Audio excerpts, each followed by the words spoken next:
What is upper, everybody? What is upper? What is upper? Happy holidays. Happy holidays indeed. What's up, the real DJ Fruit Loops? How you doing?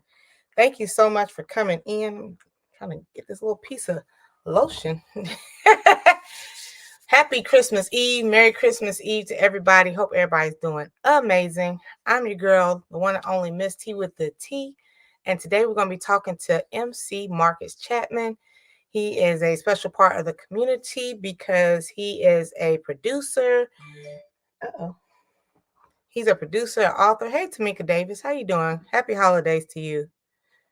Yeah, a screenwriter. He is the host on 2 radio stations at the same daggone time. He's gonna come in here and tell us a little bit more about that. Let me see, make sure he's not having trouble behind the scenes getting in.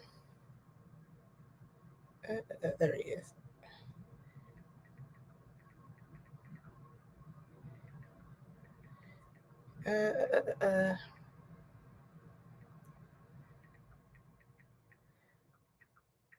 Sorry. There we go. All right. What's up, Jamia? Happy Christmas Eve to you. I'm glad you made it to your destination safely. Good morning, oh, it's afternoon now, okay? I'm so used to saying good morning because I say that every day. Good afternoon, Anne Marie. How you doing? So yeah, DJ, I'm so sorry. MC Marcus Chapman. He came from Indiana and he's no longer living here, but I found him and I'm so happy that he took the time out on this holiday to come out here and talk to us. Yeah, thanks so much, Anne-Marie. He's going to be building back up his YouTube channel. I believe we're going to ask him all about that. I know he's been away on YouTube for a while. Let me see. Oh, we got up in here. Thank you so much for the 6 people already up in here. I'm seeing if he's having any trouble coming on. He's about to try to come on here very shortly.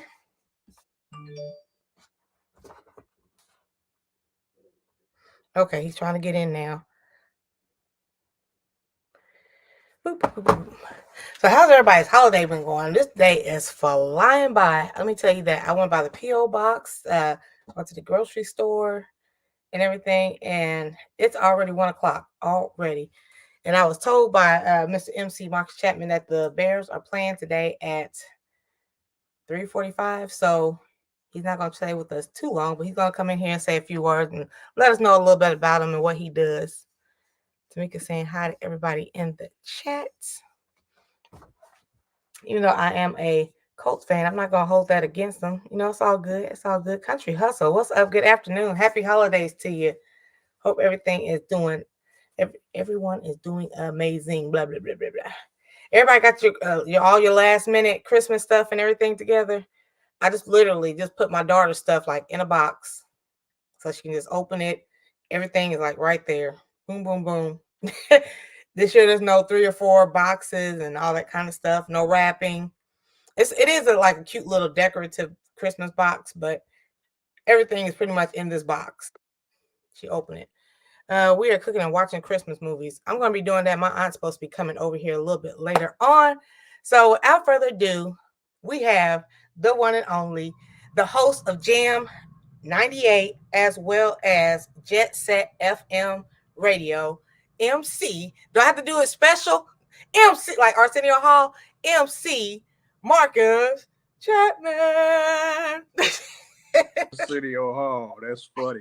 that's our genre. That's our area. Right. I got you. Arsenio, that's funny though. Look at you, all professional with the mic. Yeah, I'm a pro. What you mean? I apologize. Yeah. Hey, Bayou, how you doing? So, if you don't mind, let us know about yourself and all the hats that you wear. Oh wow. I know it was a little bit on Instagram, but I know you said it was a lot that you do. Yeah. Well, a lot that I've done, a few things I do, and some bigger things that I'm gonna be doing in the future. Yeah. Okay. I don't even know where to start. Well, let's start okay, so you do Jet Set FM and you do Jam 98. Okay, well, let me clarify that. Okay. So I do a show called The Best of the 90s with MC Marcus Chapman. Matter of fact, this t-shirt I'm wearing has the logo. Okay. See it? Yep. All right. All right. So the show airs on Jet Set FM and Jam 98. But Okay. I'm not the only one who's on. They got, a lot of shows on each one of those stations. But Mm. yeah, it airs on both of those stations right now. Um, it's a 2 hour show, and basically it's the best R&B and hip hop from the 90s, along with fun memories. You know, um, it includes a soundtrack jam of the week, the remix of the week, the back-to-back artist of the week, the artist collabo of the week, and a thing called the 90s triple play, where I played 3 songs in a row from a particular year in a decade. And also with some of those, I'll have like snippets of interviews with different artists who, talking about the particular songs that are getting played, or something in regards to that collaboration or that remix or that soundtrack or what have you. And I'll go online, I'll go on YouTube and search for interviews because there are a few that I have that I did, but a lot of times, you know, in professional radio, unless you're hosting a morning shows are the only ones where, that are kind of driven by interviews or interviews play a big deal. Everybody else who comes on, you really only do interviews if the station, lets you know that you're just the particular person that happened to be there when that artist is calling or stopping by. But Okay. those get set up through the station. Morning shows, they actually have a producer who books interviews, but everybody else doesn't have all that. Well, shout out to the morning show because I am a morning show. For MC Marcus Chapman said, "Let's do 1 p.m." I was like, you know what? We're gonna do that 1 p.m. Bayou said, "What city are your stations?" I got them on the website. Yeah, so Jam 98 is based out of Chicago. Jet Set FM is based out of Dallas, but they have a big following like in Europe. Mm. So that's where they're based out of. And they're digital stations. You can get the apps, and, that's the easiest way to listen to them right now. I had it actually on some internet stations last year, but ain't really no money in that. So I worked with a syndication company, and they were, slowly getting it on stations, but they were all internet stations. And the whole setup of how you got paid, I didn't really care for it. So I Mhm. pulled the plug on because I had to pay to get them to promote the show, so Mm. that people would know that they could air it, but the way that the revenue came back to me or to anybody doing the show, I thought it was cool if you never done professional radio, but I'm used to working at actual stations and getting an actual check.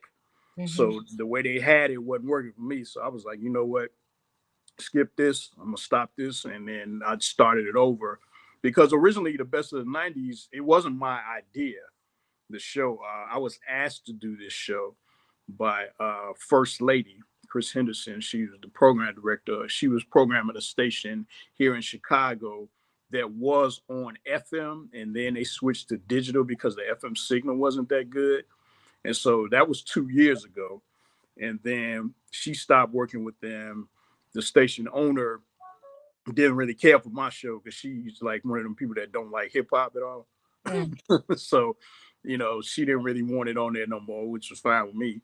And so then when First Lady started another station, which is Jam 98, she asked me to do that, for them, So between that and Jet Set, that's where it is right now. But the next thing I'm going to be doing with this show is I'm going to have all the shows posted on a particular site called Mixcloud, Okay. and people will be able to access all the best of the 90s shows because it's like 51 shows that I've done. Each one is 2 hours, so we're talking like over 100 hours of 90s R&B and hip hop that you could just play. Mhm. Okay, so the thing is, you can hear like maybe a couple of them just for free if you never heard the show. Hear what it is. Then if you like it, you'll be able to subscribe and get access to all the shows for like maybe like $5 a month or something. Mm. And you can just go to them whatever and work out to it or use it for a party, listen in the car, whatever you want to do. It's 100 hours of 90s R&B and hip hop put together by me in ways that nobody else would think to do it. So that's what's gonna be. That'll be coming up probably in February or the latest March. Okay, okay, yeah. I heard you on Jam 98, and I was like, oh, okay. Because 90s is my favorite. Is 90s your favorite genre of music? Well, I wouldn't say it's a genre. It's a decade of music, but no. Uh, my favorite and the best decade of music overall is the 70s. And Oh, what's funny is a lot of times people will try to argue that it's the 90s, but I'm like, a lot of this stuff from the 90s came from the 70s. Like sampling, remakes, even people's names. Biggie Smalls, that was the name of a character in the 1975 movie, Let's Do It Again. Okay, Foxy Brown, that was Pam Grier, 1974. you know, just, so yeah, a lot of the style and you know, the 70s is I would call that the peak of black creativity because you had the music, you had the movies, you had the TV shows, you had all of this style and vibe going on coming out of the civil rights era of the 60s. And there were new freedoms that had been fought for, and black people just kind of went for it creatively. And it's really the last era or the last decade of true collaboration. When we think of collaborations, we think of artists working together. You mhm. know, you think of, I don't know, Cardi B featuring Nicki Minaj, even though they don't like each other. but featuring Kodak Black or whoever.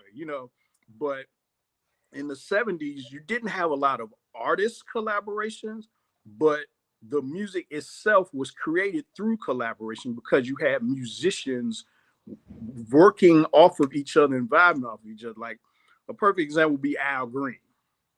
Okay, if you get an Al Green record, it's Al Green singing, and you just think of Al Green. But if you look on the back of the records, you see there were a lot of other people involved. You had the Hodges brothers playing the guitar, the bass, and the organ. You had a guy named Al Jackson Jr. and another guy named Howard Grimes playing drums, depending on which song it was. You had three white background singers, Chalmers, Rose, and Chalmers. They were adding to the vocals of his songs. And you had Willie Mitchell, the producer. You had a horn section. You had all these people coming together to create that music. And that was the standard way that music was done through the 70s. And then in the 80s, you started to have, the drum machines took over. So, and the synthesizers and keyboards and stuff. So you had a lot of the horn sections got eliminated. A lot of the live drummers got eliminated.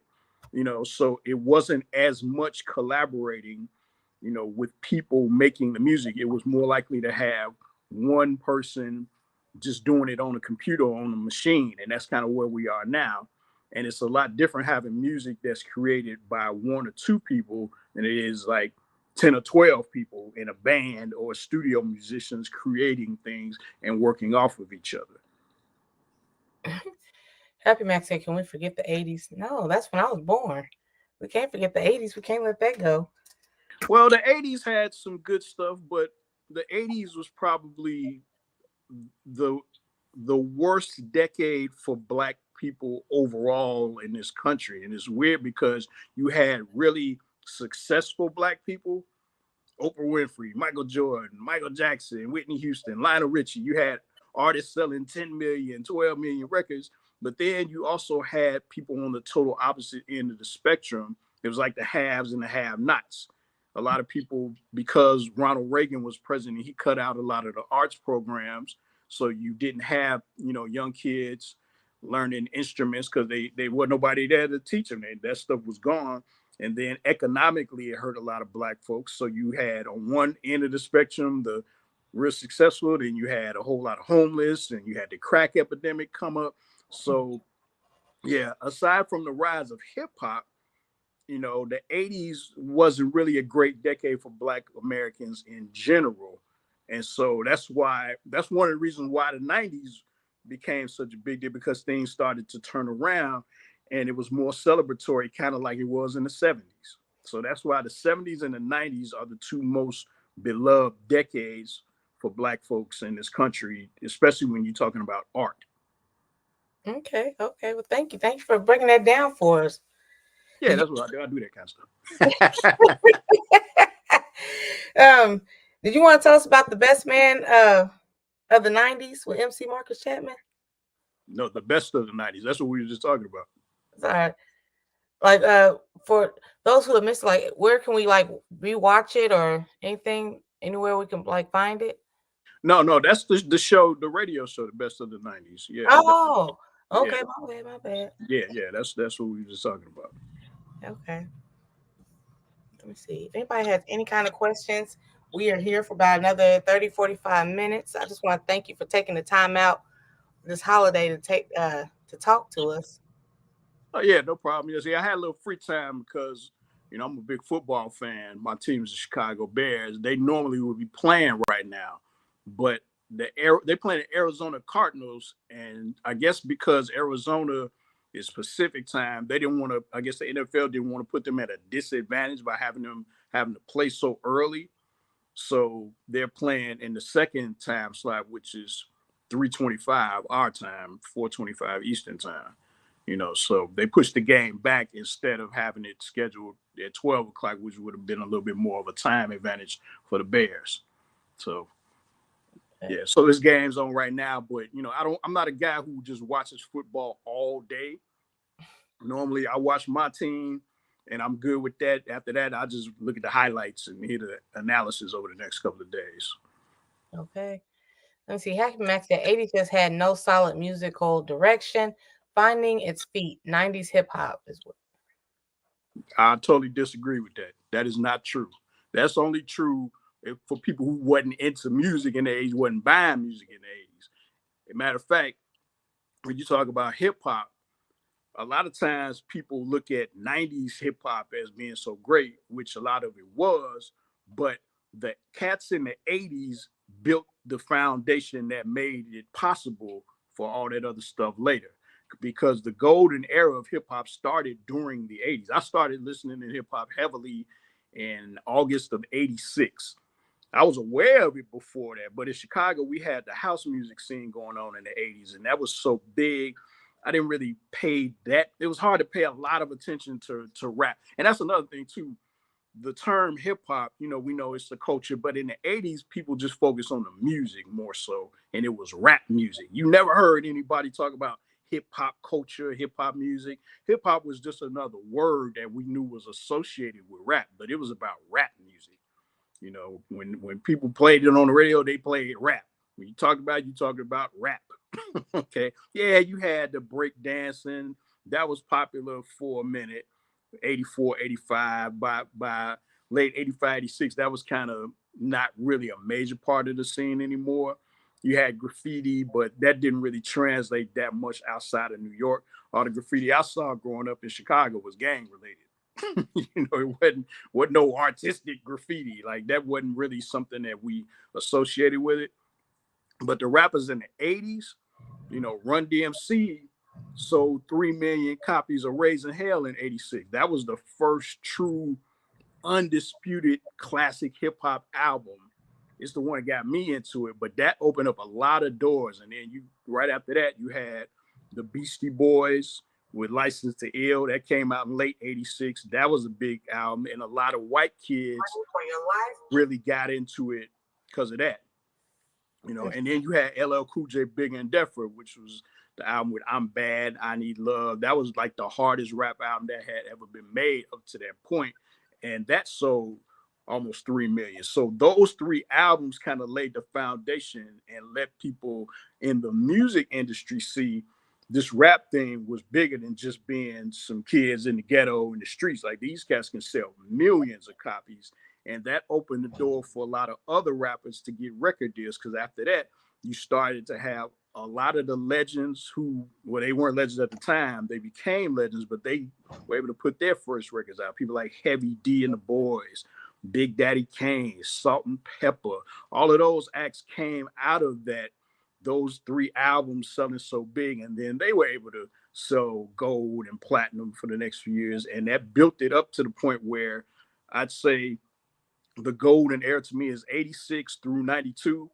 And then when Dr. Dre dropped the Chronic at the end of 92, that started what I call the platinum era, because now you had a wider audience to work from that was buying rap on a consistent basis.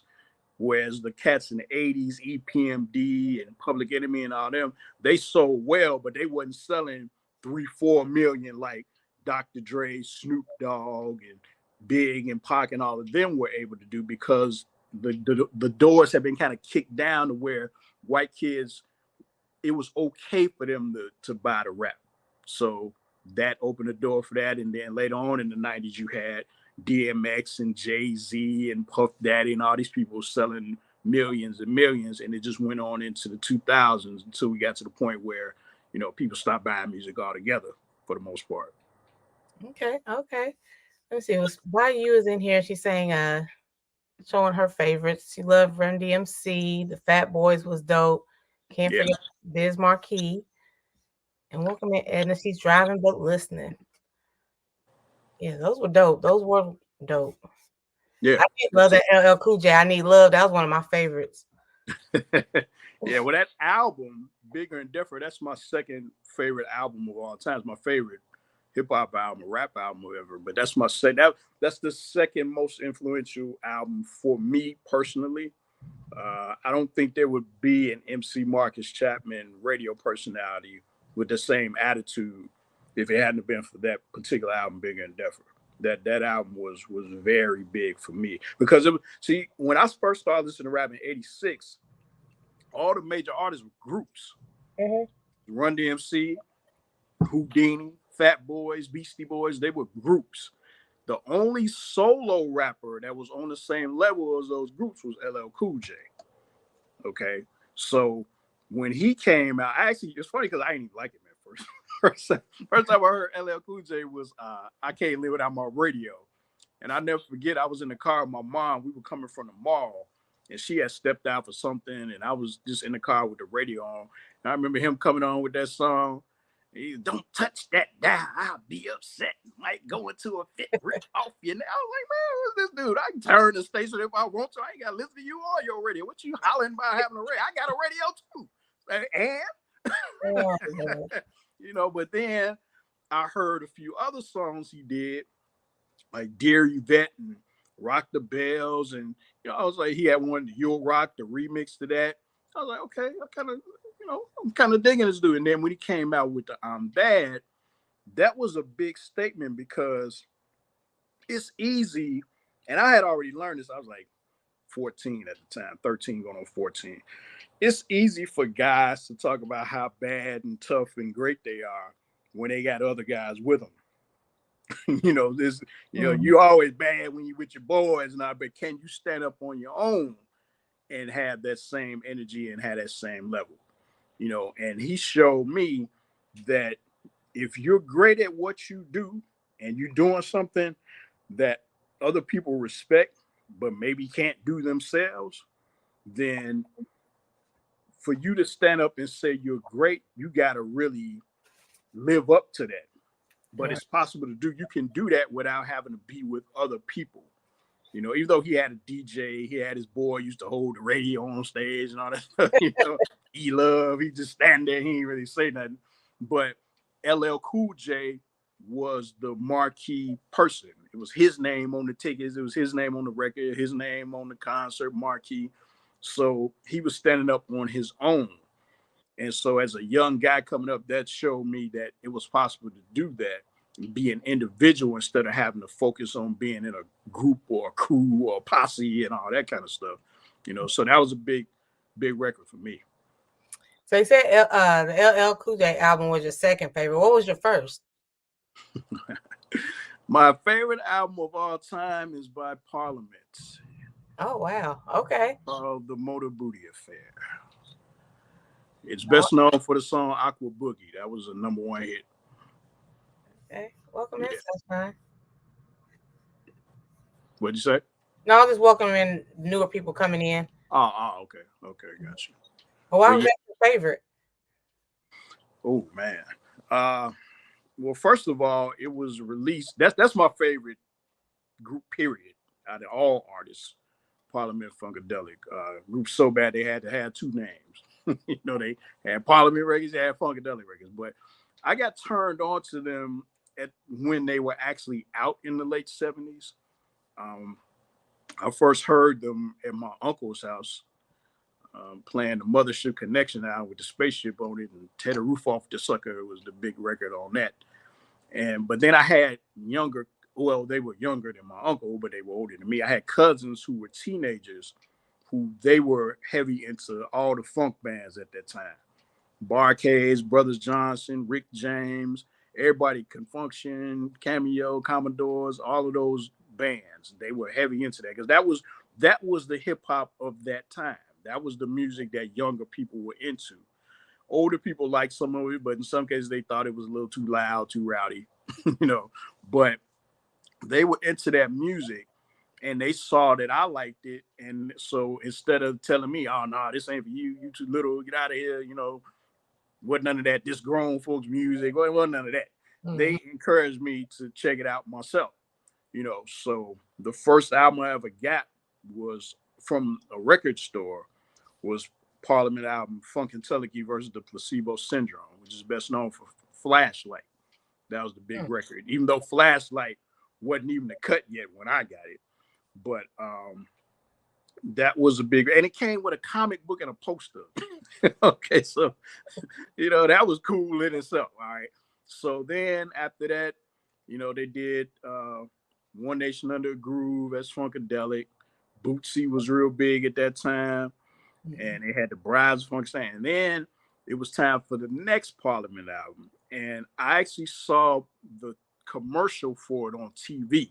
It's an animated commercial because the album cover is all drawings, and they did this anime. It's actually on YouTube, and I saw it when it aired on TV. And I remember being at my cousin's house. I have three cousins who are brothers. The youngest one is like 3 years older than me, and we were at their house. We playing in the living room. I think we playing Sorry, the little board game. Mhm. And the oldest one came in the door with this paper bag under his arm. And he was like, I got the new Parliament. We was like, well, so he took it out and, we listened to the record and we looking at the album cover with all the crazy drawings and everything. And I mean, the whole concept of it, I didn't really catch on to the deeper meanings of it at the time because I'm like 5 years old. But it was the hippest thing out. It was the coolest thing out. They were the hottest band. And the older I got, not only did I love the music, but it was just so much more to enjoy. All the drawings and the concepts, and because basically what they did, they were already known more so for like being out of space because they would land this big spaceship on stage in concert, Mhm. the mothership. And my cousins went to the concert and they still talk about it to this day. At Soldier Field where the bands play, it was like 70,000 people out there or something like that, you know. But what they did was they flipped the whole concept. Instead of being out of space, they were underwater. And so they changed like the color of the logo of the band logo was different. Normally it was red or orange or yellow, but for that particular album it was green, just like that little bubble that popped up right there on the chat. Perfect timing. Yeah, it was that same green, you Thank know. you. Yeah, and it had all these different characters. It was like a pop-up Atlantis that you could put together, and then you open the album cover and pop up, and they had these little characters you could punch out and have them stand up and all kind of stuff. I mean, it's just a great package, and it has deeper meanings that you don't. The great thing about Parliament Funkadelic is there's levels to it, and you can listen at whatever level you want to. If you just think it's funny, you can just laugh at the crazy lyrics.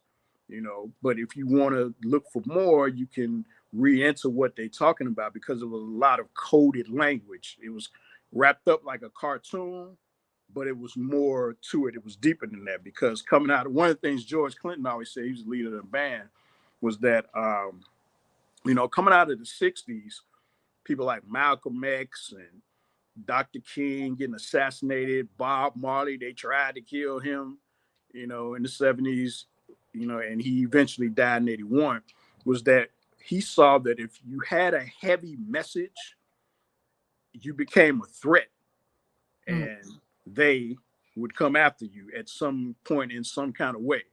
So he had a message, but he knew if he wrapped it up in a way where it didn't seem like it was threatening, it just seemed like some silly stuff going on, that you could get the message into the people without the hassle of being thought of as political.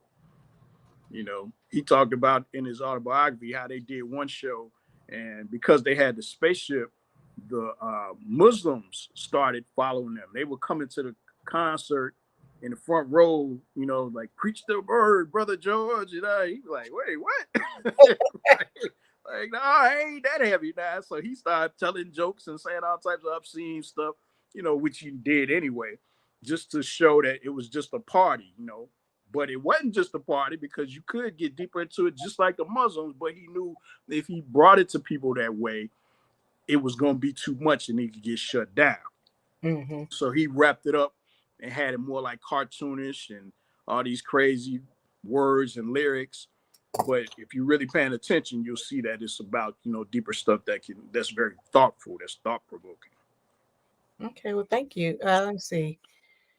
While you were speaking about Too Short and Luke, should we play them when their parents will leave? How do you feel about Too Short and Luke? My dad used to love Too Short. Yeah, Too Short was bad. Too Short was cold. Yeah.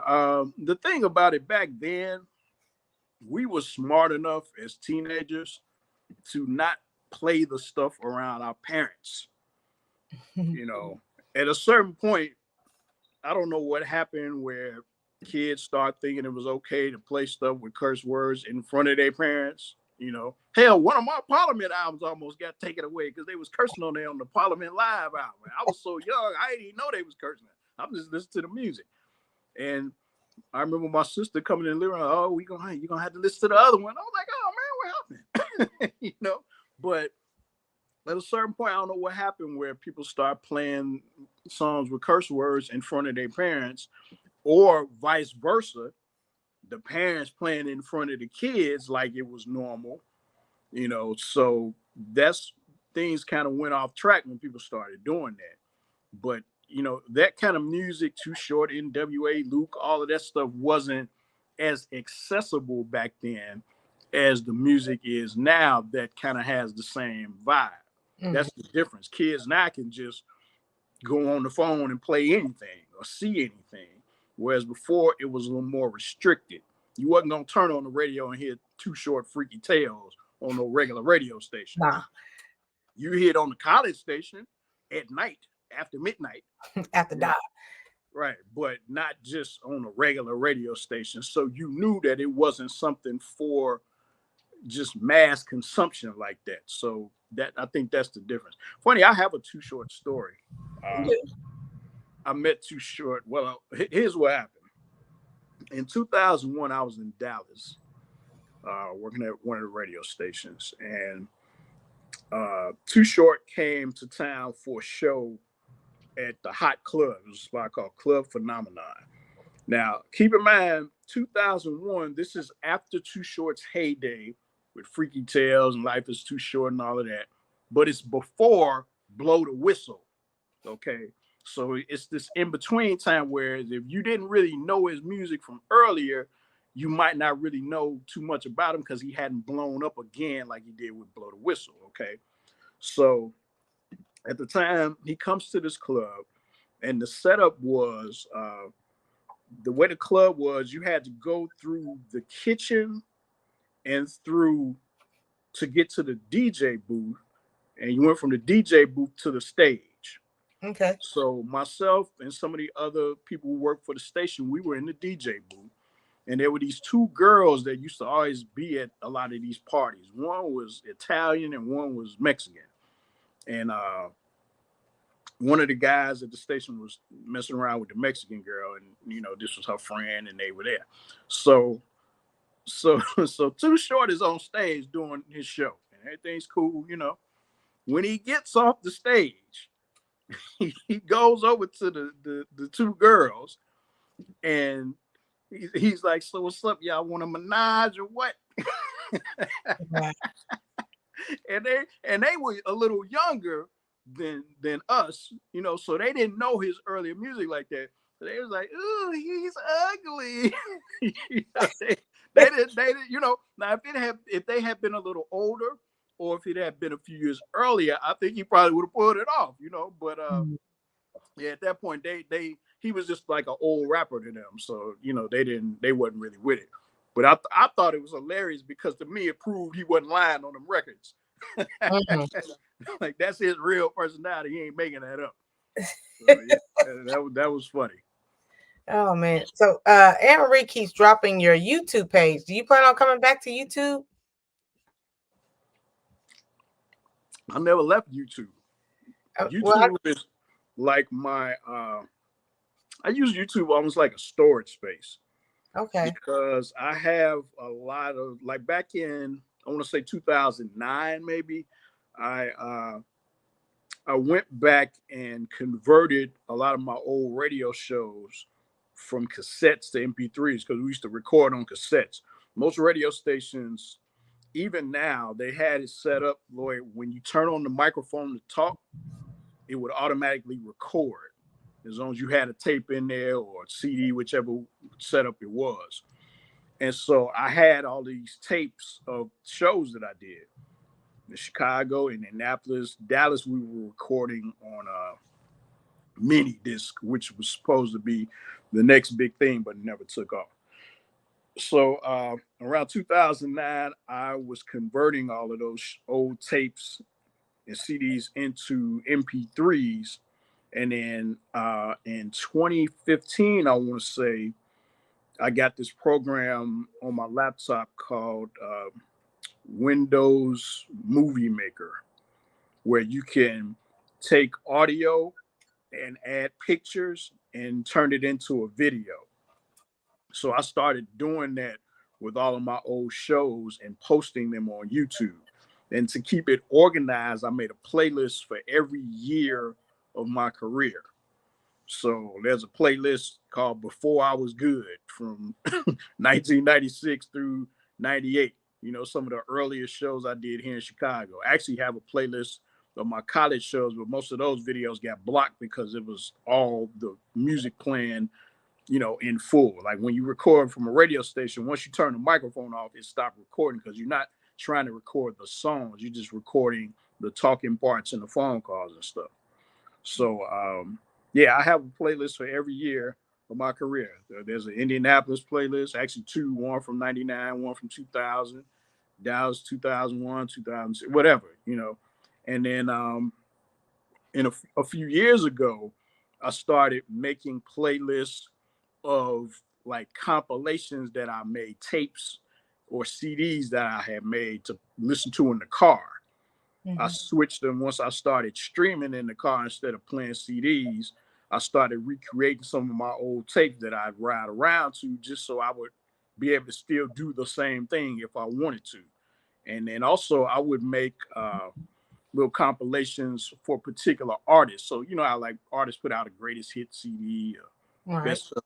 A lot of times those weren't as good as they could have been. You know, there might have been songs that they left out that like how they not put that on there, or they put something on there like they could have kept that, or it wasn't in the right order or whatever. So I would make my own versions of them and Mhm. on CDs, but I started recreating those as playlists, which was even better because CDs always had a time limit.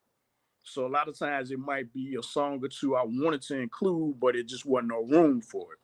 With a playlist, there is no time limit. So you can add however many songs in there. So I have a bunch of playlists of different artists that I feel are better than anything else anybody else would put together on those artists.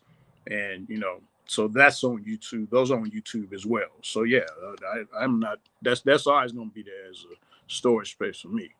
Okay. Well, yeah, I'll be more like towards like making videos and um, probably possibly going live over here on YouTube or anything like that. You know, having plans going live over here. No, not really. Not really, no. No, I've done a few interviews where you know, like this, where people are talking to me, and they've been live or you know, and they're on YouTube. So I actually have an online interviews playlist.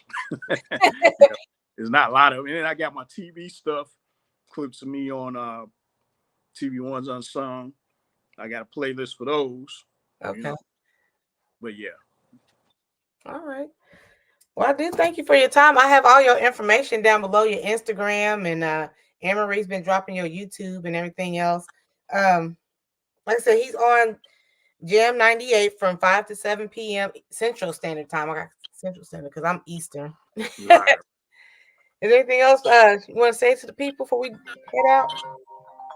No, happy holidays. You in Indianapolis, right? Yeah, go Colts. Yeah, yeah. Because I used to work at WTLC, and it's funny. I saw where they actually just, for the time being, they moved back into the building that they were in when I was there. Because I Mm, was there from September 27th of 1999 through December 27th of 2000. And I was doing 6 to 10 nights on TLC when it was on 105.7. yeah. And it's kind of a unique point in their history because TLC is like what we call an urban adult station. But when I was there, they were trying to make it more of a mainstream urban, playing, current R&B and hip hop stuff. Mm, So my show had a lot of hip hop on it. So a lot of people in Indianapolis, they think I worked for Hot 96 because that's always been a hip hop station. But they were actually the competition at the time, and I was, killing them. Actually, we all were. We TLC was beating them, but what ended up happening is they got bought by the same company. So if you own two radio stations that's doing the same thing, you're gonna have one of them do something different. So it mm, made more sense for them to turn TLC kind of back to what it had been before, playing the older stuff, and have HHH or Hot 96 be the hip hop station. But yeah, I was on TLC at a time when they were kind of transitioning, but they ended up going back in the other direction. So like if you listen to clips of those shows, mm-hmm. you'll hear that. But that was one thing I meant to say about the Best of the '90s show. It's like it's almost totally different from everything else I've ever done in radio because traditionally I would go to a radio station, I would be live on the air, I'd take a lot of phone calls, and it was somebody else's responsibility to do the music. The music director handled the music and everything. Because in professional radio, you don't pick songs. That ended around the time Dr. King got assassinated, late 60s, going into the 70s. The responsibility of choosing the music went from the people you heard on the air to the music directors, program directors, first day music directors. The only exception is if you were doing a specialty show, which means that your show, the music is a little different than what the station normally does. So if a station plays current music, let's say they do a show for an hour a week where they play all local artists. Okay, a lot of times the person hosting that show might actually choose those songs. Or if they plan doing a show where it's, say they playing reggae or something, the person hosting it may be the one choosing those songs because that's different from what the station does. But if you're just doing regular format, you're not choosing songs. So only time I chose music and radio was when I was in college. I was actually taking records from my collection and playing them on the air. But in professional radio, that's not what you did. That's why I'm not a DJ. I'm a personality. You know, Okay. the easiest way to understand is DJs focus on music. Personalities focus on the people listening to the music. And people do other things while they listening to music. They may be cooking dinner, they may be, running around doing errands, they may be coming home from work, going to school, what have you. So as a personality, you focus on the people listening and their lifestyle at the time that you're on, as opposed to focusing on the music, because the music is going to be there regardless whether you show up to the studio or not. Okay. So that's traditionally what I did in professional radio. But with this show, it's like the total opposite. So instead of me going to a station, I do it from home. All right. Instead of me live on the air, I record it. That's why you see me with this mic and all this stuff. I got this whole setup for that. Instead of somebody else choosing the music, I choose the music. It's my responsibility. I got to put it all together. So it's a totally like even my on air approach is a little different because it's not, instead of me taking phone calls and interacting with people, that doesn't come into play. So it's just me on the mic. So I had to approach it more so where I am focusing on the music and I'm talking about, you know, the years, when stuff was out, what was going on, this was number one hit, what have you, and enhancing it that way as opposed to the traditional way I would do where I'd be taking phone calls. People be calling, hey, what's up, man? Where you at? Yeah, I'm on the south side. What you doing? Oh, we out here barbecuing. Oh, yeah, save me some ribs. That's not in this particular show. Mm-hmm. So it's a little different. Yeah, but just wanted to put that out there so people understand. So what you would hear if you listen to old clips of me in different stations, what you would hear on those clips is different from what you would hear on the Best of the 90s show because it's not me interacting with the public, you know, which is the Okay. part that I love the most, but it just doesn't come to play in this day and age doing this type of a show. Okay. Yeah. Coach Hustle said that does explain a lot. Welcome in, Deshaun on the track. And then we got a Pittsburgh Steelers fan, but I believe the Colts whooped y'all last week. Yeah, and then we have MC Marcus Chapman, who happens to be a Bears fan. Yeah, well, the Steelers won last night, so I mean, I'm sure they Oh, they did, have. Yeah, they whooped Cincinnati. but they didn't beat the Colts. Well, don't laugh too hard now. They both got a chance to make the playoffs. We'll see who end up in there. You Yeah, know. you're right. You're right. I just like messing with Tay Weezy. He's always coming in here talking about go Steelers. Yeah. Yeah. Hey, I understand the Steelers were the top team when I started watching football when I was a kid. So yeah, I always liked the Steelers. Jack Ham and Jack Lambert and Franco Harris, Terry Bradshaw, Lynn Swan, John Starr, all them cats. Yeah. You know them all. Yeah. But I mean, plus I have a whole football and baseball card collection. I always loved cards when I was a kid, and then so I had some of them went back then, and then on eBay starting around, when did I start collecting? I started getting the complete sets that they did every year, sometime in the 2000s. So I had like every complete football card set from 1977 through 86, and I have baseball from 76 through 91. So I just before we end this interview, I just want to say you are phenomenal at memorizing years and times and things like that. You remember everything. Like when you first started listening to hip hop and all that. I don't have an exact date of when I first started listening. yeah, but I credit that to the cards and the records from when I was a kid because on the back of the cards they had the statistics, especially the baseball cards, and you would see every year was different.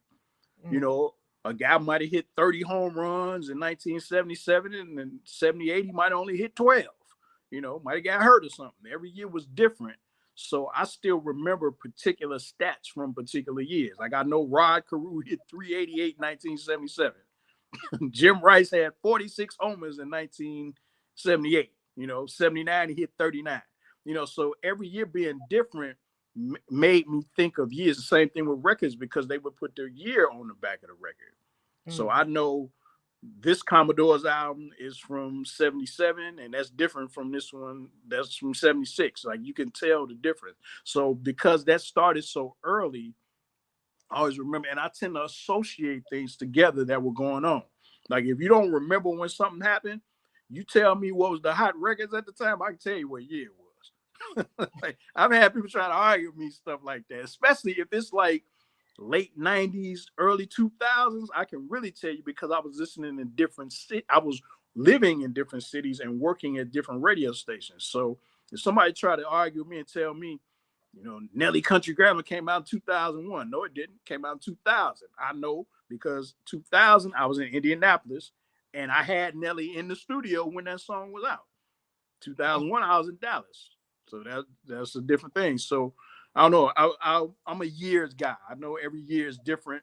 So I don't know. That's just part of my DNA to know them years. And it's important sometimes to figure out what was happening as things changed. Okay, all right. Well, what else you got going on today besides watching the Bears play later on today? I don't have no other plans. I might step out. I'm not sure. I know tomorrow, Christmas Day. I thought I was going to my mom's house, but she told me she's gonna be at my aunt's house, and I was gonna go to my aunt's house after I left my mom's house. So now I can just go to my aunt's house. Yeah. If Okay, that's where everybody gonna be, okay, fine. right. I'll be there. Let's drive with me. But now today I don't know. I have nothing in particular planned other than trying to figure out some things. Like I said, I'm going to be putting that page together for the show. So there was some things I was looking at for the next show, if I need to do another one or not, or if I'm just gonna have to use an old one, and just seeing, because there was still some songs that I never got around to playing. Because mostly the best of the '90s show focuses on up tempo. It's typically 24 songs a show.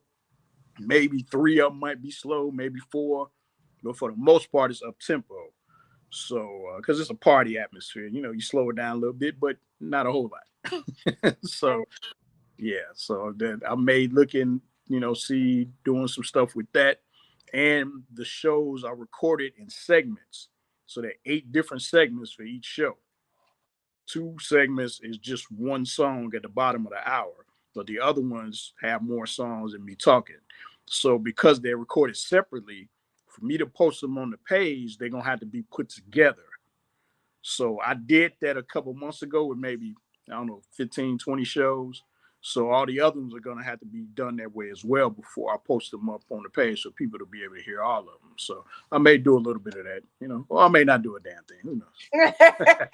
Yeah, it depends on how I'm feeling. Right, that's how I be like most of the time.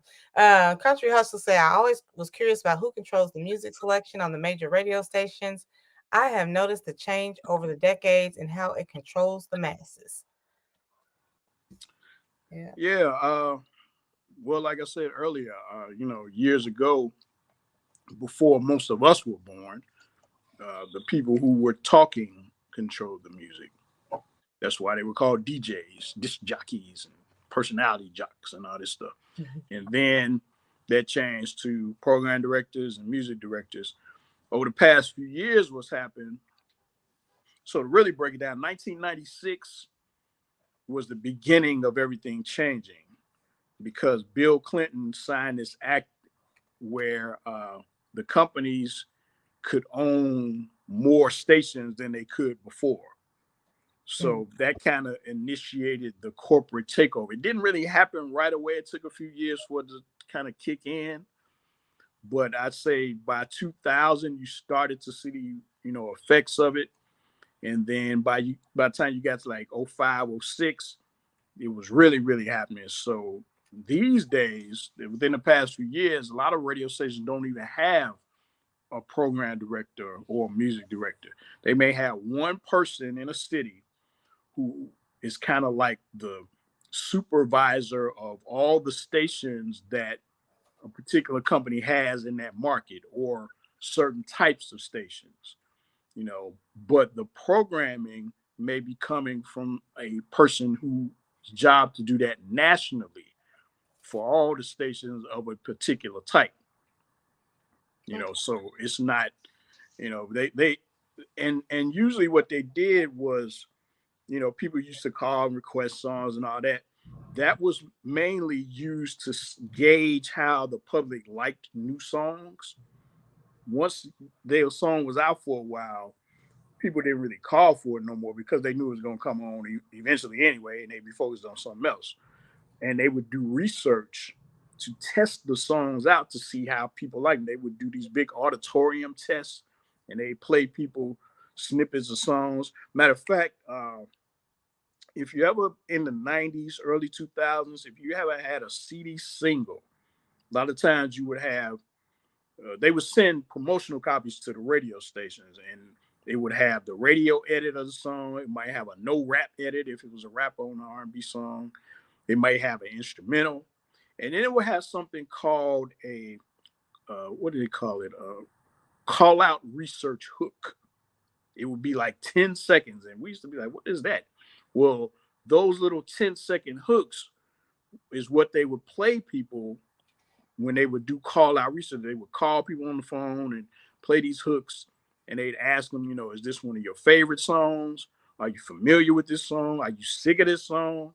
And they would gather all that data to figure out what they should do with the radio. Every week they would have a meeting at every station, music meeting where they would, figure out what they were going to play more of, play less of, start playing, stop playing based on the research they were getting from the public. So it wasn't like the radio stations were just choosing to play stuff, just what we want to play and forget y'all. They would go by what people were actually responding to because they were competing with other stations. But once you get to a situation where it's not competition because I own everything, it's a little bit different. So some stations will do the research, some stations won't. Some companies will pay for it, some of them won't. So that's what changes it. But it's typically not they're trying to push particular artists or anything like that. It's just that they're going off of what's gonna work. And what's happened is the frequency which the songs get played has decreased. Like in the 90s, the most popular songs would play like once every 2 hours on average, maybe 2.5 hours. The less popular songs would play maybe once every 4 hours. So what's happened is that time has shortened because I remember being on the radio like in Dallas, say 2014, 15, 16 on a hip hop station.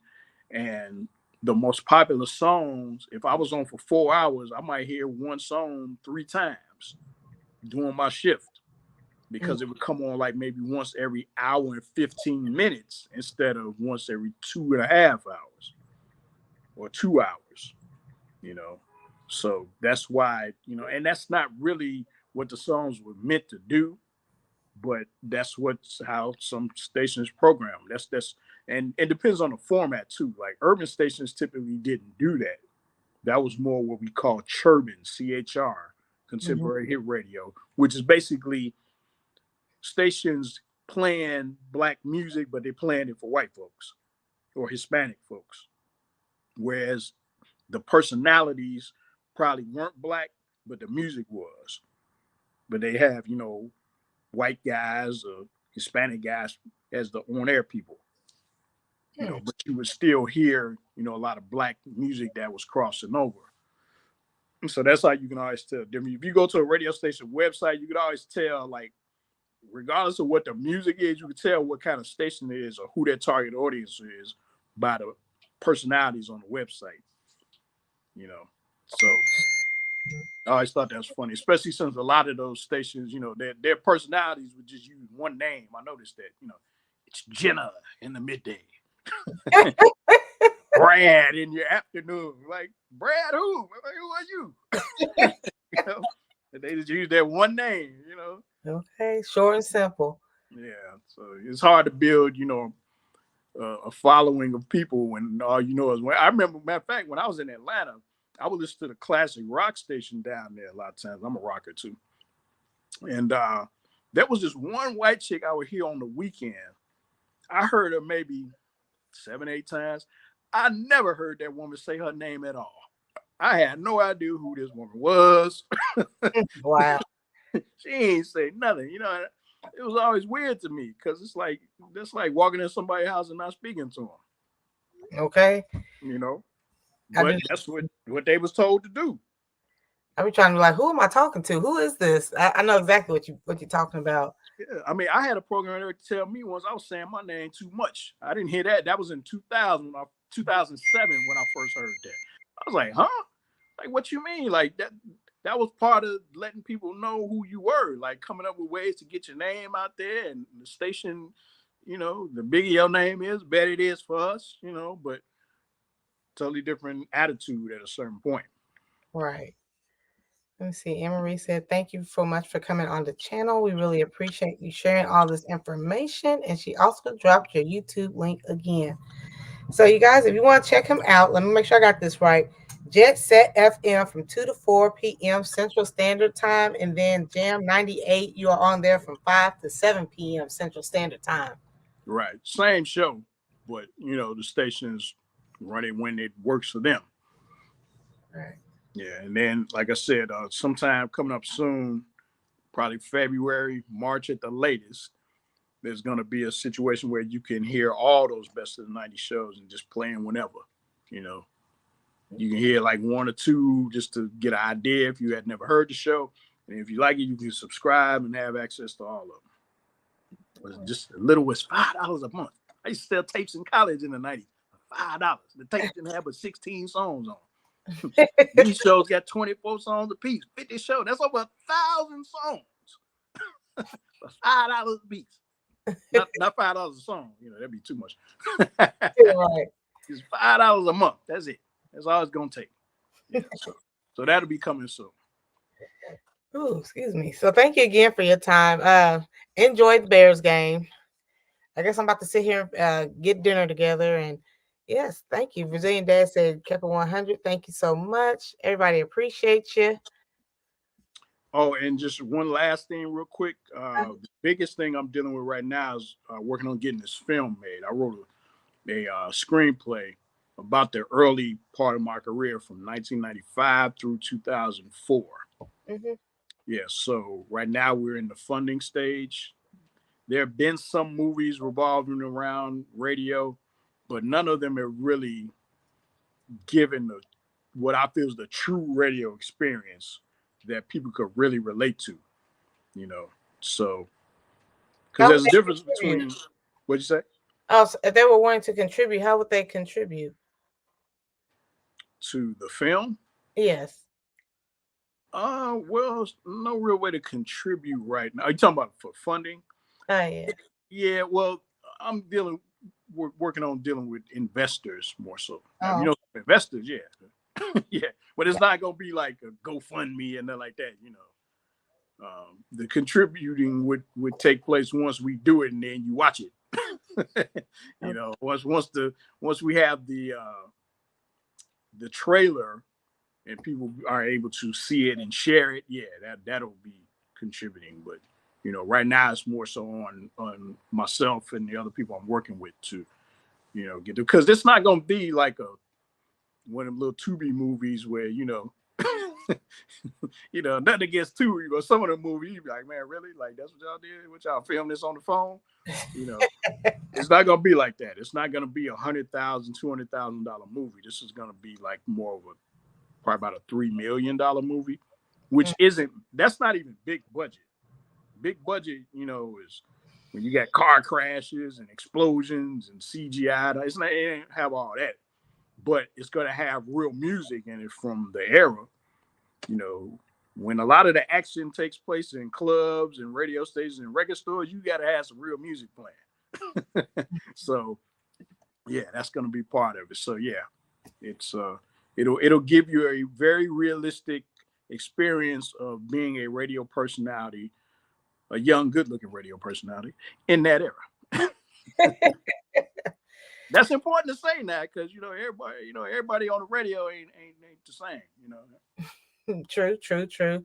Yeah. Everybody saying good luck, Marcus. Keep us updated. Great show. Thank you for sharing and coming up with these cool stories for us. Thank you. Yeah, I got plenty of stories. Because the movie is just one thing. I got a whole nother set of stories I ain't even put in the movie. I saved them for potential series. And the books that I wrote that where the stories came from are gonna be re-released as well once all of that happens. So yeah. Okay. Well, thank you. How will we know about the status of the movie and keeping us updated? Like when is I guess you can just follow me on social media. I'm on all the platforms at MC Marcus Chapman. MCMarcusChapman. So I'm on Facebook, Twitter, or X now, whatever they call it. okay, yeah, X. Instagram, Threads, TikTok, and YouTube. I use YouTube more. I mean, I use Facebook more because I'm connected to more people on there, like close to 5,000. But I use the other ones as well. I don't have as many followers. I'm not, I ain't no dude sitting there posting, a whole ton of pictures, and videos and, typically Instagram, all that stuff, you get women on there half naked, or you get people on there doing exercise videos, and that builds up big followings. That ain't nobody trying to follow me like that. But once the time comes, it'll be more. But yeah, if you follow me on any of that stuff, you'll know, because I'll be updating people as time goes on. All right. Well, thank you. Yeah, have a good day, everybody. Peace and love. Happy holidays. I will be back on Monday, tomorrow, on actual Christmas Day, doing a Cash App giveaway. So don't be sure to catch that. Yes, Oh, and so thank you gonna throw me some money? What's up? What up now? just a couple tens. That's all I got. I That's got all nothing I for it too now. Come on. got. Oh, shoot. Again, thank you for your time. I appreciate you. All right. Everybody in here, have a great day.